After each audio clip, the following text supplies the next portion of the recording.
And former presidential candidate Mike Huckabee. Governor, good to see you as always. Thank you, Dagan. Great to be here this morning. What the heck is Paul Ryan up to? Why would he say that?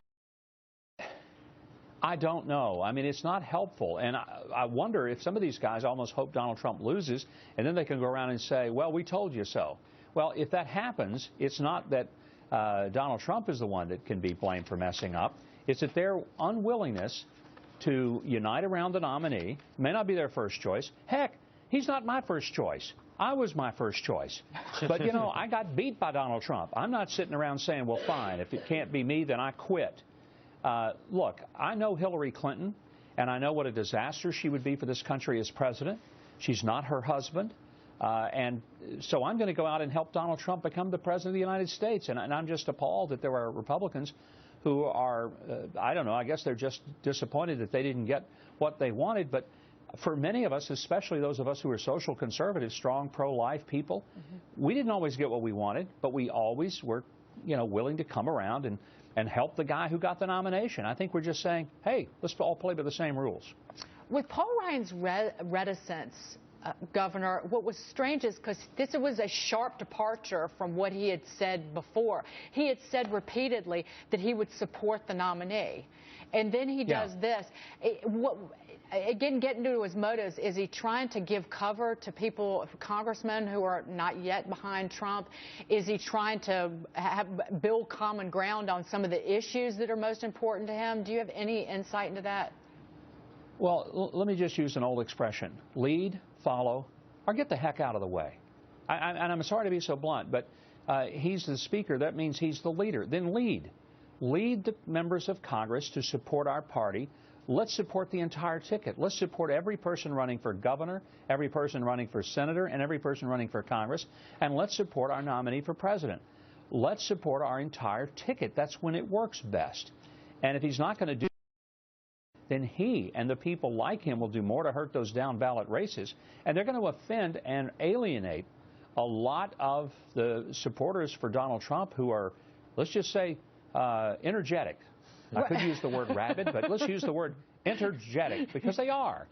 Yeah, so let's not offend them. Yeah, exactly. Let's stay with that, or just forceful, if you will.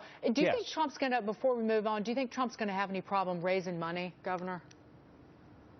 No, I really don't. I think it's going to be a combination of a lot of people in the business community who realize that he is not going to be destructive to business because it would be against his own best interest and against his own instincts as a business person. I also think he's going to raise a lot of small dollar contributions from people across this country who have never given ever to a political candidate. People like we saw in West Virginia in that rally yesterday. That was powerful. And that's what we're going to see. And frankly, I think it's kind of refreshing because he is giving voice to the people who felt like they've been kicked in the gut by the elites and the establishment and the people who look down their nose at people who stand on their feet on concrete floors all day and who have been taken in the teeth, lost their pensions, lost their paychecks, work hard and get nothing for it, and are being looked down on. And I think Donald Trump has given them a sense of hope. It's really amazing, Governor, because the part of the country where we come from, that a New York City billionaire is more connected with the people in the South and the Midwest than anybody else in the Republican Party, quite frankly. Tell me about it. Yeah, I want to move on. Trump is the presumptive Republican nominee. Everyone wants to know who will be his vice president, his running mate. Trump putting an end to that speculation that it could be South Carolina's Governor Nikki Haley. Listen to this. There's a report out that you were down to Nikki Haley and Susana Martinez. No, not Portman. Nikki Haley. No, Nikki Haley, no. She wasn't under consideration. And this as Ben Carson said last night, that Trump's pick could even be a Democrat, which I can't believe. But do you want the job, Governor? Would you take it if offered to you? Look, I'm right now engaged in a whole lot of things. It's not something that is on my plate. Now, here's what I've always said. The vice presidency is a job nobody wants, but nobody ever turns it down. So that's just how it works. But here's the thing. I'm listening to all these speculations. I'm reading blogs, and they have, here's the list of 15 people, the list of 20. Nobody knows except Donald Trump and maybe 2 or 3 people around him. But one thing I will tell you, based on years of politics, people who talk don't know, and people who know don't talk. Hey, Governor, you sound like an adult in the room when so many other people are around in the Republican Party kind of sound childish, you know, this bickering going back and forth. I, for one, think you sound like you'd be a great candidate because we need someone for vice president, that is. We need someone in there who's going to look to unite, not to pull the party apart further. So I think we need more of what you're saying. I applaud you for it.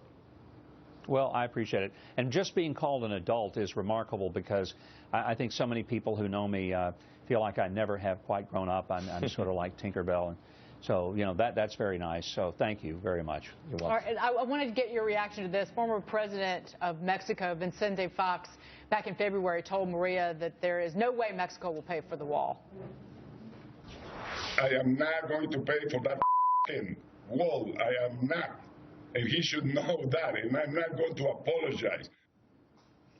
Well, Fox later did apologize for his comments on the O'Reilly factor, saying that forgiveness is one of the greatest human qualities or greatest qualities that human beings have. Trump then accepted his apology.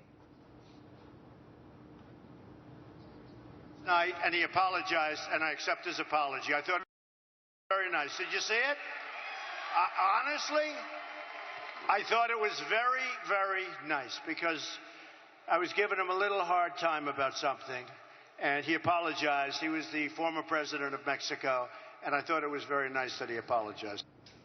Now, while the two seemed to bury the hatchet, Fox changed his tune last night. Listen. He's a racist. He has expressed being a racist. That's what we all see and we all perceive. This presidential chair of the United States is of such big impact. Making money is not running a nation. A nation needs a compassionate leadership, needs a president that is really on the play. Governor, your reaction. Well, it's almost like the three faces of Eve. We're trying to figure out which Vicente Fox is going to show up and do the interview. But look, here's the thing I think, let's just be very clear. Donald Trump may be many things, but to call him a racist is absurd. This man has a long history in his life of hiring people all across the board of ethnicity. And I don't think anybody who's ever known him or works with him will call him a racist. Now, that's a term that people throw around when they don't really have anything substantive to argue about. If you want to beat up on Donald Trump for something, fine, go ahead.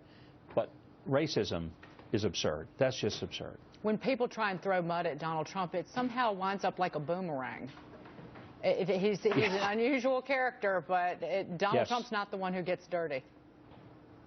Yeah, I think everybody who was on the stage with him can attest to the fact that the things that normally would happen in a political environment just didn't happen with Donald Trump. And again, it's a phenomenon. I stand back in awe and somewhat of appreciation of a person who says exactly what he's thinking at the moment and gets away with it. Most of us never did.